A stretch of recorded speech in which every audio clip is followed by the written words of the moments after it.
Friends, welcome to it's our time by Viji. இது நம்ம நேரம். நம்ம நேரத்தில் நம்ம இன்னைக்கு 12 ஆழ்வார்களுள் முக்கியமான நம்மாழ்வார் பற்றிய கதையை பார்ப்போம்.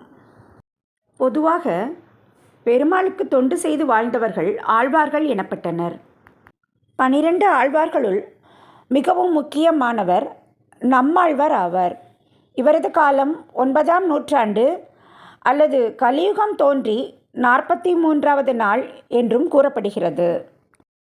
நம்மாழ்வார் தூத்துக்குடி அருகே இருக்கும் திருநகரி அல்லது திருக்குறுங்கூர் என்றும் சொல்லுவர். அங்கு இருக்கும் காரியார் என்பவருக்கும் உடையநங்கை என்ற மங்கைக்கும் குழந்தையாக அவதரித்தார். நீண்ட காலம் இந்த தம்பதியர் குழந்தை வரம் வேண்டி தவம் இருந்தனர். குழந்தை பிறந்தவுடன் நார்மலாகவே இல்லை. பால் உண்ணவில்லை, குழந்தை அசையவே இல்லை, கை கால் ஆட்டவில்லை, கண்கள் துறக்கவில்லை, பால் குடிக்கவில்லை. தம்பதியர்கள் மிகவும் கவலையுற்றனர். பெற்றோர்கள் அந்த குழந்தையை ஆழ்வார் திருநகரியில் உள்ள ஆதிநாதர் கோயிலுக்கு எடுத்து சென்றனர். அங்குள்ள ஒரு புளிய மரத்தின் கீழ் தொட்டில் கட்டி போட்டிருந்தனர். அப்போது அந்த அதிசயம் நடந்தது. குழந்தை தானாகவே எழுந்து தவழ்ந்து அந்த புளிய மரத்தின் பொந்தில் போய் தவம் செய்யும் நிலையில் அமர்ந்து கொண்டது. ஊரார் எல்லாம் அந்த குழந்தையை தூக்கி பார்த்தனர். பெற்றோர்கள் பெரும் முயற்சி செய்து அந்த குழந்தையை தூக்கி பார்த்தனர். குழந்தை அசையவே இல்லை. இவ்வாறு அது மற்ற குழந்தைகளில் இருந்து மாறுபட்டு இருப்பதால் அதை மாறன் என்று அழைக்கத் தொடங்கினர் ஊரார். இவ்வாறு இந்த குழந்தை 16 ஆண்டுகள் தவத்திலேயே இருந்ததாம். ஆனால் 16 வயதிற்குரிய வளர்ச்சி இருந்ததாம்.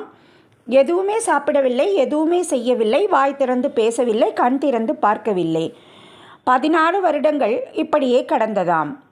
சாஸ்திரத்தில் காற்றில் ஷடம் என்ற ஒரு வாயு இருக்குமாம். அது குழந்தை பிறந்தவுடன் பூர்வ ஜென்ம ஞாபகத்தை மறக்கடித்து விடுமாம். ஆனால் இந்த குழந்தை நம்மாழ்வார் பிறந்தவுடன் அந்த காற்று தன்னை தாக்க வரும்போது பெருமாளின் நினைவும் தன் இறை பக்தியும் தன்னை விட்டு நீங்கிவிடக்கூடாது என்பதற்காக அந்த ஷடம் என்ற காற்றை கோபத்துடன் எட்டி உதைத்ததாம்.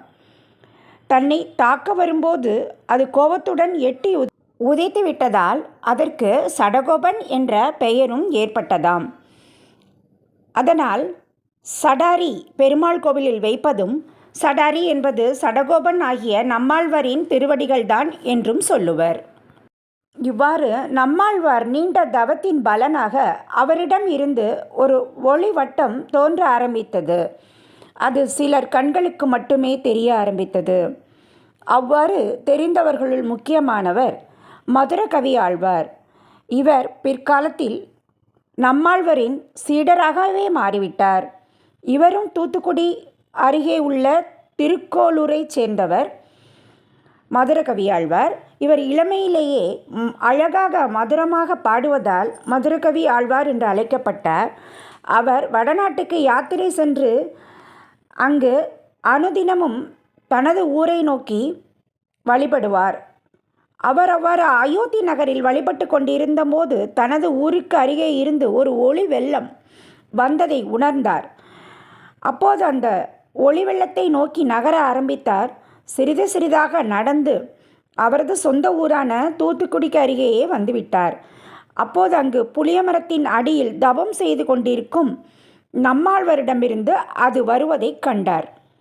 அங்கு ஒரு வயதில் சிறிய பாலகன் தவம் செய்து கொண்டிருப்பதை பார்த்து வியந்து அவருடன் பேச்சு கொடுக்க எண்ணினார். ஒரு சிறிய கல்லை எடுத்து அவர் பக்கத்தில் எறிந்து லேசாக சப்தம் எழுப்பினார். நம்மாழ்வார் முதன்முறையாக அப்போதுதான் கண் திறந்து பார்க்கிறார். அப்போது மதுரகவி ஆழ்வார் நம்மாழ்வாரிடம் அவர் மனதில் நீண்ட நாட்களாக இருந்த ஒரு கேள்வியை கேட்கிறார்.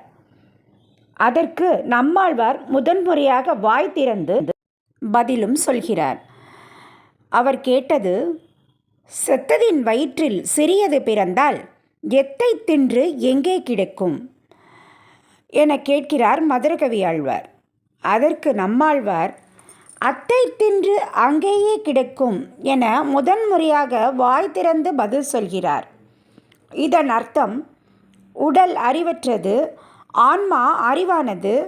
அறிவுள்ள ஆன்மா அறிவற்ற உடலில் எங்கே சென்று சேர்கிறது என கேட்டதற்கு, அது உடலிலேயே அங்கேயே கிடந்து பிறவிக்கான இன்ப துன்பங்களை அனுபவித்து ஆன்மா அங்கேயே கிடக்கும் என பதில் சொல்கிறார். அவர் ஞானத்தை கண்டு வயதில் சிறியவராக இருந்தாலும் அவரின் சீடராகி விடுகிறார் மதுரகவி ஆழ்வார். பிறகு இருவரும் இணைந்து தாம் பிறப்பின் நோக்கத்தை நிறைவேற்றத் தொடங்குகிறார்கள். அதாவது 1296 பாசுரங்களை நம்மாழ்வார் சொல்ல சொல்ல அவரது சீடரான மதுரகவி ஆழ்வார் எழுதுகிறார். தனது 32வது வயதில் பெருமாளோடு சென்று ஐக்கியமாகி விடுகிறார் நம்மாழ்வார்.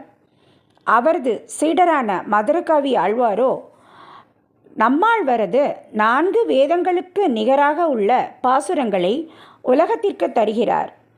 தமிழ் வளர்த்த மதுரை சங்கப்பலகையில் நம்மாழ்வாரின் ஒரு பாடலான கண்ணன் கடலினை எனத் தொடங்கும் ஒரு பாடலின் ஓலையை வைத்து மற்ற புலவர்களை தோற்கடித்து நம்மாழ்வாரின் பாசுரத்தின் பெருமையை உலகிற்கு காட்டுகிறார் மதுரகவி ஆழ்வார். நமக்கு ஒன்றுமே தெரியாவிட்டாலும் நமோ நாராயணா என்ற பகவானின் நாமம் சொல்ல சொல்ல நமது பாவங்கள் சிறிது சிறிதாக நீங்க பெற்று மன அமைதி காண்போம். நன்றி. கேட்டதற்கு மீண்டும் சந்திப்போம். வணக்கம்.